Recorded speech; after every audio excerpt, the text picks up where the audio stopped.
Hello friends, on behalf of Sheer EduCorp, I welcome you all for a session on English grammar. Today we are going to see about modal verbs. What are modal verbs? You can see this slide. Modal verbs are can, cannot, could, couldn't, must not, have to, don't have to, should, shouldn't, would, wouldn't, will, won't, shall and shall not. So all these verbs are known as modal verbs. Where we are going to use these modal verbs, you are going to see in this video. So let's get into the video. Now, if we are going to talk about a probability means possibility. அதாவது ஒரு விஷயம் நடக்கலாம் அப்படின்னு நம்ம பேசும்போது we use may, might and could. For example பாருங்க, they may come by car. They might be at home. If we don't hurry, we could be late. They may come by car. That means they may come by car or they may not come by car. They may come by bike also. So it's a possibility. The possibility of they coming by car is it can be there or it cannot be there. So we use may there. The same way they might be at home. They might be at home is also a possibility. They might be at home or it is possible they might not be at home also. So that is also a probability. So we use might. If we don't hurry, we could be late. If we don't hurry, we could be late. நம்ம சீக்கிரமா கிளம்பலனா late ஆயிடலாம் அப்படின்றதும் ஒரு possibility. So we use may, might and could. இந்த may, might and could இது மூணுமே வந்து எங்க யூஸ் பண்ணலாம் அப்படின்னீங்கன்னா பாசிபிலிட்டி, எங்கெல்லாம் பாசிபிலிட்டி இருக்கோ, அதாவது நடக்கலாம், நிச்சயமா சொல்ல முடியாது நடக்கலாம் அப்படின்றதுக்கு we can use may, might and could. Second வந்து we use can to make general statements about what is possible. இதே possibilityல generalஆன statements சொல்லும்போது can use பண்ணலாம். For example, it can be very cold here in winter. So it's a general statement. In winter, this place can be very cold. You can easily get lost in this town. This town, you can easily get lost. So this is also a general statement about a possibility. So if we talk about possibility is nothing but probability. நடக்கலாம், நிச்சயமா சொல்ல முடியாது, நடக்கலாம், ஆகலாம் அப்படின்ற மாதிரி இருக்கிற சென்டென்சஸ்ல we use may, might and could. Can எங்க யூஸ் பண்ணலாம் for general statements of something which is possible. Second is impossibility. First we have seen possibility. Now we are going to see impossibility. நடக்கவே முடியாது அப்படின்றதுக்கு we can use can't or cannot. Both are one and the same. That can't be true. Example, அது உண்மையா இருக்க முடியாது அப்படின்றதுக்கு cannot use பண்றோம். You cannot be serious. So நீ சீரியஸா இருக்க முடியாது அப்படின்றதுக்கு we use cannot. Next is certainty. Certainty means இப்போ நம்ம முன்னாடி பார்த்தது வந்து possibility, நடக்கலாம் அப்படின்றது. Certainty means நிச்சயமா நடக்கும் அப்படிங்கிறது தான் certainty. Certaintyக்கு we use must. We use must to show we are sure something is true and we have reasons for our belief. அதாவது நிச்சயமா ஒரு விஷயத்தை நம்ம சொல்றோம், அந்த விஷயத்தை நிச்சயமா சொல்றதுக்கு we have reasons also. இந்த மாதிரி இடத்துல we use must. Example, it's getting dark. It must be quite late. See, dark ஆயிட்டு இருக்கு, அதாவது வந்து இருட்டிட்டு இருக்கு, so ரொம்ப லேட் டைம் ஆயிருக்கும். So we have a reason and நிச்சயமா நம்ம சொல்றோம். Reason இருட்டிட்டு இருக்குன்னா கண்டிப்பா லேட் ஆயிட்டு இருக்குன்னு அர்த்தம். So there is a certainty here. So we use must.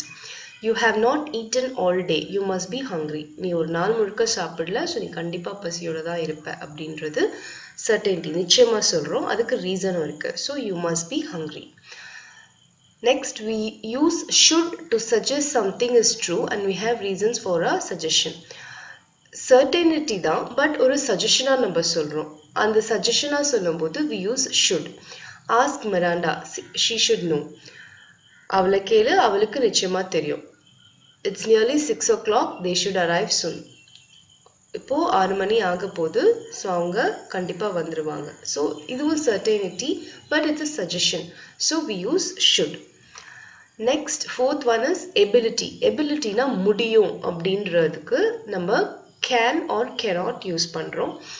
For general abilities, she can speak several languages. He can swim like a fish. They can't dance very well. So இதுல நம்ம என்ன சொல்றோம்னா ஒருத்தவங்களோட ability பத்தி பேசுறோம். அவ நிறைய languages பேசுவா, அவன் ஃபிஷ் மாதிரி ஸ்விம் பண்ணுவான், அவங்களால சரியா டான்ஸ் ஆட முடியாது. ஸோ எபிலிட்டி பத்தி பேசும்போது can R cannot we use. We use can and cannot to talk about the ability to do something at a specific time in the present or future. அதாவது cannot வந்து ability பத்தி பேசுறோம், present டென்ஸ்லயும் future டென்ஸ்லயும் பேசும்போது can and cannot use பண்றோம்.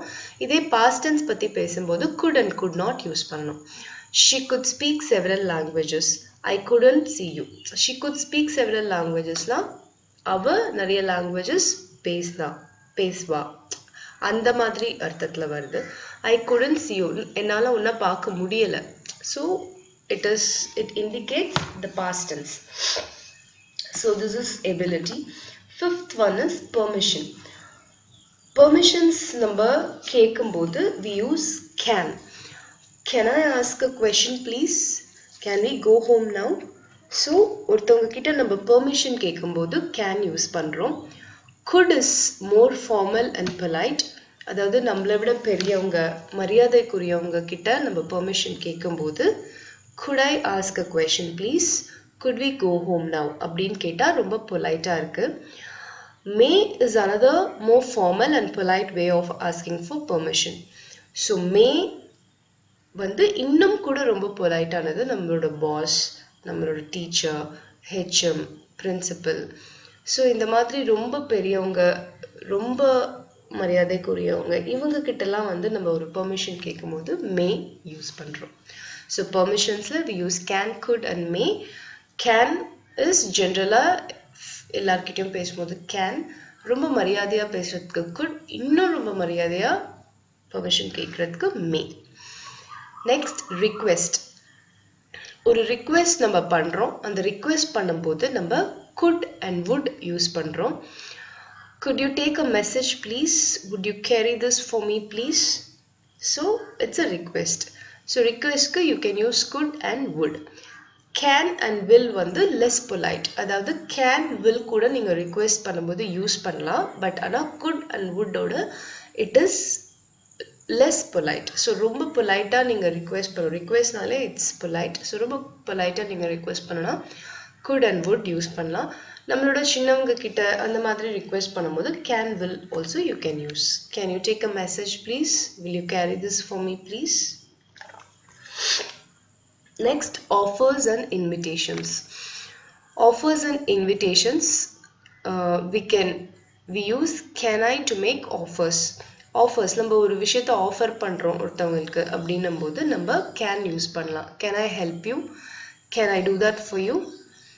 We also use shall I. Shall ஐயும் ஆஃபருக்கு use பண்ணலாம். Shall I help you with that? Shall I call you on your mobile? So shall ஐயும் ஒரு ஆஃபருக்கு நம்ம யூஸ் பண்ணலாம், கேனும் யூஸ் பண்ணலாம். Sometimes we say can, could and will to make an offer. சில இடங்கள்ல மட்டும் can, could and will use பண்றோம். எங்கன்னு பாருங்க. I can do that for you if you like. I could give you a lift to the station. I'll do that for you if you like. I'll give you a lift for the station. I mean ஒரு விருப்பம், உங்களுக்கு விருப்பம் இருந்தா நான் இதை செய்யறேன் அப்படின்றதுக்கு can or will நம்ம யூஸ் பண்ணலாம். நெக்ஸ்ட் வந்து would you like to நம்ம இன்விடேஷன்ஸ்க்கு யூஸ் பண்ணலாம். இப்போ நீங்க ஒருத்தவங்களை இன்வைட் பண்றீங்க அப்படின்னா அதுக்கு வந்து would you like to use பண்றோம். Would you like to come around tomorrow? Would you like another drink? So ஒரு invitation. This is also a kind of offer. So அதுக்கு நம்ம வந்து would you like to use பண்றோம். next வந்து suggestion. suggestion வந்து நம்ம யாருக்காவது ஒரு suggestion கொடுக்கிறோம் அப்படின்னு சொன்னா should and should not use பண்ணோம். you should send an email. you should not go by train. நீ email அனுப்பணும். நீ ட்ரெயின்ல போக கூடாது. we also use could to make positive suggestions. ரொம்ப பாசிட்டிவான suggestions இருந்துச்சுன்னா அதுக்கு could யூஸ் பண்ணலாம். we could meet at the weekend. we could eat out tonight. so இதெல்லாமே கொஞ்சம் பாசிட்டிவான ஒரு suggestions, so we are using could. next is obligations. we use must and must not to say that it is necessary to do something.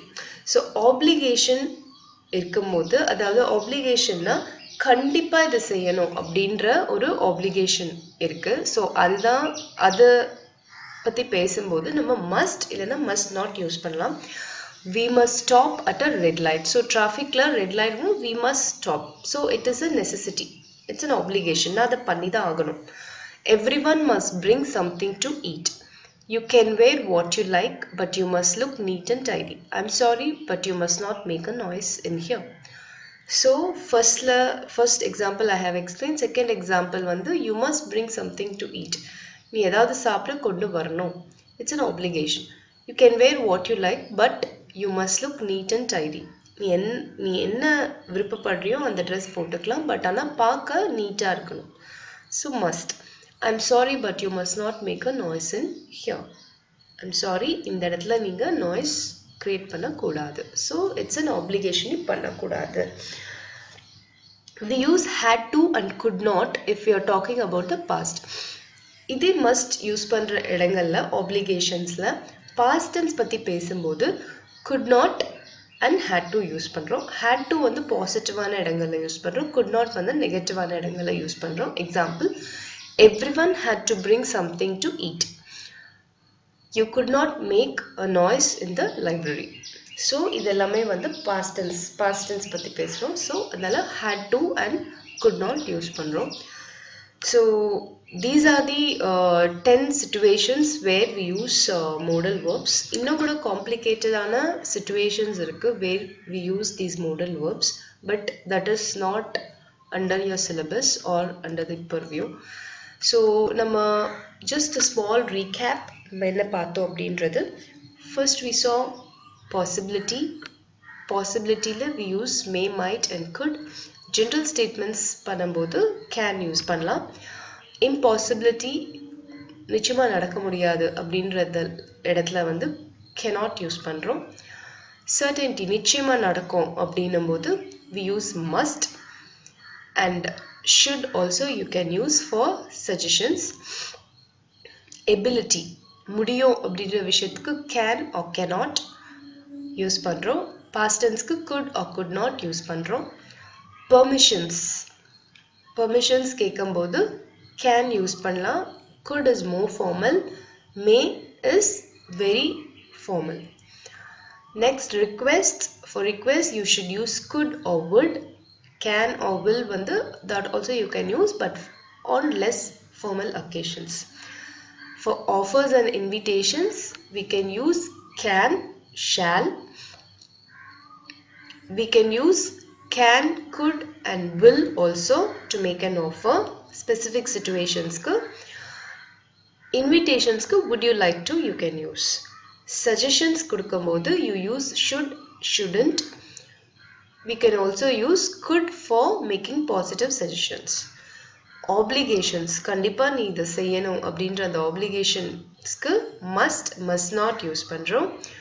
had to and could not also you can use for past tense. so friends, இப்போ இந்த modal verbs பொறுத்த வரைக்கும் நம்ம வந்து எந்தெந்த situationsல என்னென்ன modal verbs use பண்ணலாம் அப்படின்றத நம்ம இப்போ பார்த்தோம். grammar பொறுத்த வரைக்கும் you have to practice and practice. நீங்க வந்து நிறைய எக்ஸாம்பிள்ஸ் எடுத்து இங்க என்ன modal verbs வரும்னு நீங்க practice பண்ணி அதை நீங்களே கரெக்ட் பண்ணாதான் உங்களால வந்து ஈஸியா அதை உங்களோட ஸ்பீக்கிங்லேயும் யூஸ் பண்ண முடியும். எக்ஸாம் டைம்ஸில் கேட்கும் போதும் you can answer correctly. So நீங்கள் வெறும் இந்த வீடியோவை மட்டும் பார்த்துட்டு ஓகே எனக்கு புரிஞ்சிருச்சு அப்படின்னு நீங்கள் நினச்சிங்கன்னா டெஃபினட்டாக நீங்கள் ப்ராக்டிக்கலாக நீங்கள் இதை யூஸ் பண்ணும்போது தப்பு தான் பண்ணுவீங்க. So what you do is modal verbs exercises இருக்கிற புக்ஸ் வாங்கிக்கோங்க. வாங்கிட்டு please practise by having these situations on mind. So டெஃபினட்டாக நீங்கள் நிறைய சென்டென்சஸ் வந்து கிராக் பண்ண டெஃபினட்டாக your usage of these modal verbs in your language will be improved. So if you have any doubts or suggestions, please ask free to call me. Thank you.